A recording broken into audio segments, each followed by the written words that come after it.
चला, कालच्या भागामध्ये आपण बघितलं होतं त्रिकोण कसे मोजायचे. आजच्या भागात आपण बघूया चौकोन आणि चौरस कसे मोजायचे.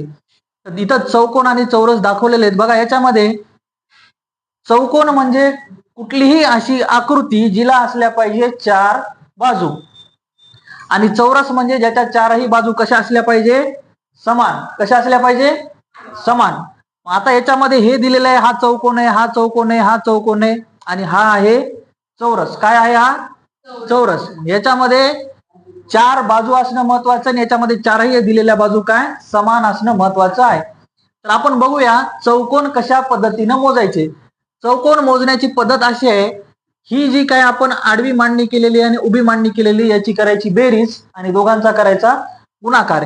पहिले याची बेरीज करायची, 1 + 2 + 3 + 4 गुणिले याची बेरीज 1 + 2 + 3 + 4, हे झाले 10 आणि हे झाले 10. 10 गुणिले 10 किती झाले, 100. मग दिलेल्या आकृतीमध्ये चौकोनाची संख्या किती आहे, 100. किती आहे, 100. त्याच पद्धतीने आपण चौरसाचं बघू. आता चौरसाला काय, समोरासमोरचे जे अंक आहेत या अंकांचा गुणाकार करायचा. बघा, 3 गुणिले 3 प्लस अजून बघा 2 गुणिले 2 आणि 1 जशाला तसं. 3 गुणिले 3 किती झाले, 9. 2 गुणिले 2 4 प्लस 1, 9 4 13 आणि 1 14. मग दिलेल्या आकृतीत चौरसांची संख्या किती आहे, 14. किती आहे, 14. ओके. चला पुढचा प्रश्न बघा. या दिलेल्या आकृतीत आपल्याला चौकोन किती आणि चौरस किती काढायचे. आता इथं हे जे काही कॉलम आहेत हे 5 आणि हा रो आहेत 4. आता यावेळेस काय करायचं, चौकोन तर आपल्याला काढता वेळेस आपण काय केलं, तर सगळ्यांची बेरीज आणि गुणाकार केला होता, त्याच पद्धतीने करून घेऊया. 1 + 2 + 3 + 4 + 5 आणि गुणिले 1 + 2 + 3 + 4. याची बेरीज किती होते, 1 आणि 2 3, 3 आणि 3 6 आणि 4 10 आणि 5 15. किती झाली, 15. गुणिले हे 3 आणि 3 6 आणि 4 10. किती झाले हे, 150. म्हणजे दिलेल्या आकृतीमध्ये चौकोन किती आहेत, 150. आता या चौरस काढता वेळेस आपल्याला काय करायचं, हे जे शेवटचे अंक आहेत यांचा गुणाकार करायचा आणि मग बेरीज करायची. बघा आता इथं काय करणार, 4 गुणिले 5 प्लस 3 गुणिले 4 प्लस 2 गुणिले 3 आणि प्लस या दोघांमध्ये सगळ्यात मोठी संख्या कोणती आहे, 2.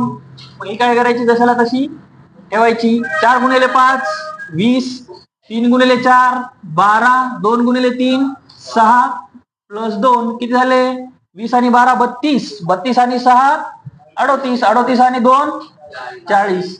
मग दिलेल्या आकृतीमध्ये चौरसांची संख्या किती आहे, 40. आलं. प्रश्न बघा, या आकृतीमध्ये आपल्याला चौकोन आणि चौरस काढायचे. इथं कॉलम्स आहेत 6, रो आहेत 3. याला पण आधीच्या सारखंच करून घ्या. करा 1 + 2 + 3 + 4 + 5 + 6 गुणाकारामध्ये 1 + 2 + 3. किती झालं, 1 + 2 3 आणि 3 6 आणि 4 10 आणि 5 15 आणि 6 21. 21 गुणिले हे 6 किती झाले, किती झाले याच्यामध्ये, चौकोन 126. आता चौरस बघा, 3 चा गुणाकार 6 सोबत, 2 चा 5 सोबत झालं. करा आता 3 गुणिले 6 प्लस 2 गुणिले 5. सगळ्यात मोठी संख्या कोणती याच्यात, 4. 4 जशाला तसं. 3 गुणिले 6 18, 2 गुणिले 5 10 प्लस 4 18 आणि 4 22, 22 आणि 10 किती आहेत मग याच्यामध्ये, 32. चौरसांची संख्या आहे 32. हा चला, तर राहिलेला प्रश्न नंबर 1 आणि प्रश्न नंबर 2 चे उत्तर तुम्ही कमेंट बॉक्स मध्ये सांगा. कळालं. चला.